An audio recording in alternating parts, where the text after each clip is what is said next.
Hi, by the time I upload this video, Orktober will be upon us, and I have decided to mark this most auspicious of months by setting myself another painting challenge similar to the ones I've done previously with Space Marines and Imperial Guard, and I'm going to be trying to paint 50 Ork boys in a weekend. Now, I'm thinking this is probably going to be more difficult than the previous two challenges I set myself, because both of those allowed me to use spray paints for the base coat as well as the undercoat, so that gave me a real head start. Whereas the colour scheme I use for my Orks, as you can see here, it's a very sort of neutral scheme. I use a lot of browns, so they're not really relating to a specific Ork clan, and I have to paint all of these by hand. The only spray I will be using is the black undercoat, so I'm going to have to get a move on. It is currently about 8:45 on a Saturday morning, and I'm going to see how far I can get by the end of tomorrow. Well, I've now given the Ork boys a black undercoat spray and given it time to dry, and that means it is now time to move on to what is going to be the far more daunting part of this task, even with my somewhat basic painting standard, and that is the manual painting of all of the colours. And I'm going to be starting off by painting their skin in Waargh green. Now that I've done the flesh on these Orks, I'm going to move on to their weaponry, and the colours I've chosen for those are Leadbelcher and Runefang Steel. Leadbelcher will form the coat for the firearms that they're all carrying, and also for the bodies of their chain blades, so on a few of them. And then the Runefang Steel will be used for the more basic blades, the swords and the axes that they've got. With the metallic parts of the weapons painted, I'm now going to move on to the clothing worn by the Orks. And as I mentioned earlier, these are going to be some neutral browns. The trousers will be Balor brown, while the jackets and vests will instead be Moonfang brown. Now that I've done the basic clothing, the trousers and the vests worn by the Orks, all the really large bits of the models are actually done, and now I've just got lots of detail work to go. And to begin with, on this, I'm going to be looking at the various belts and straps that cover a lot of the clothing and are attached to some of the larger weapons. And for that, I'm going to be using Rhinox hide. I've now painted all the various straps and slings and also backpacks in Rhinox hide. So now I'm going to move on to the various wrappings that occur in various places on the models. Some of these are around the Ork's arms and wrists. Others are used to keep hair squigs in place, and some of them are used on the grips of some of the melee weapons. And I'll be using Zamesi Desert for these, keeping the sort of pale brown theme.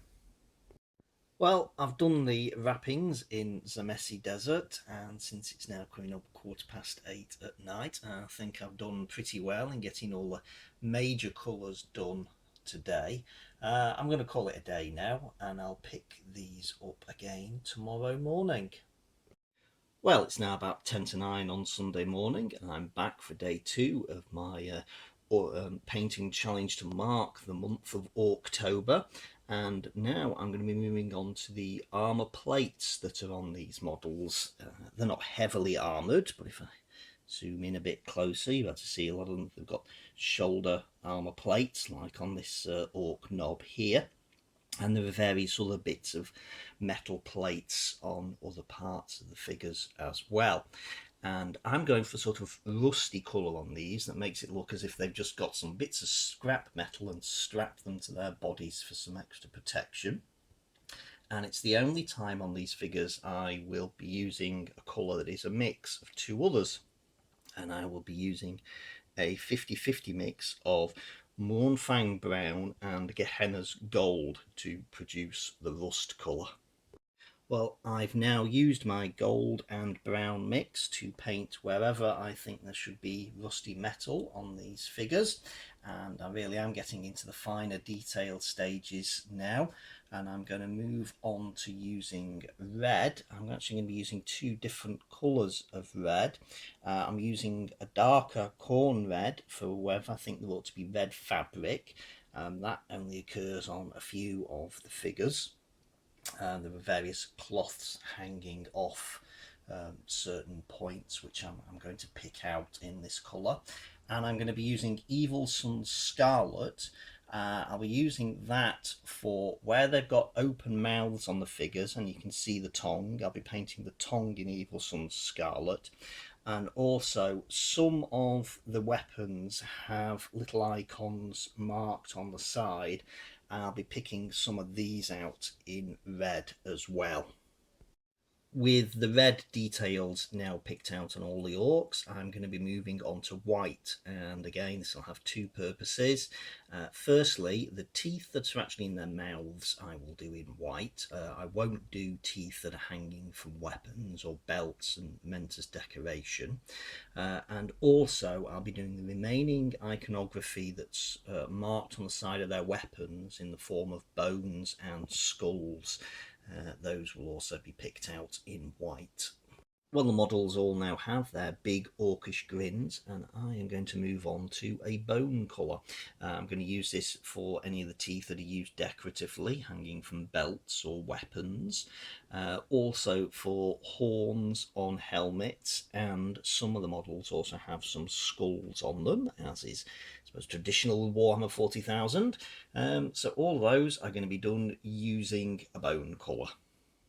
The bone details are now all painted, and there really are very few colours I've got left to paint on these figures. The next one I'm going to do again is a decorative colour. It's going to be Gehenna Gold, the same gold that I used in my gold and brown mix for the armour plate, and I'm going to be using this for picking out bits of jewellery on the orcs that have got them, and also exposed ammunition. With the gold now painted on the jewellery and ammunition, I'm going to move on to a colour that's only going to affect a small number of these figures, and that's those that are wearing helmets. They've got a band of fur around them. I'm going to paint that band of fur in Administratum Grey.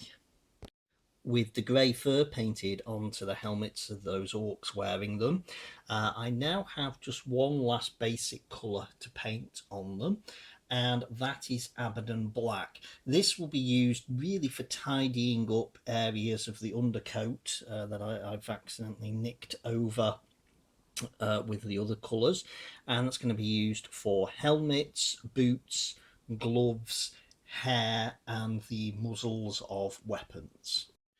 With the black done, the basic colours of these figures are finally complete. So now all I need to do, by my standard of painting, is give them some shading. And I'm going to do that with Waaargh's Earthshade, and I'm just going to coat the entire figure with that colour. As you can see here, I've left one figure without the ink wash on it and stood it next to one that's just been given the Waaargh's Earthshade wash, and that's just to demonstrate what an incredible difference it does make to a miniature. Instead of just having plain, flat and bright colours, the whole figure becomes a lot darker, and all the details are just picked out quite naturally. It looks grimy and far more realistic. And it's an incredibly simple process. Even the most beginner stage of painter can manage this. And so I'm going to apply the wash to this final figure, and then all I need to do is to do the bases. And for the bases I will be using an initial coat of Steel Legion Drab, and then giving a bit of a basic dry brush to the sand on top with more Administratum Grey. And here we are at long last. I've gone from having 50 orc boys who were just plain grey plastic with some sand glued to their bases to having 50 orc boys that are now painted and shaded. I know that I'm not going to be winning any Golden Demon competitions with any of these. I've never pretended my painting was up to that sort of level. I'm still happy with the way these have come out.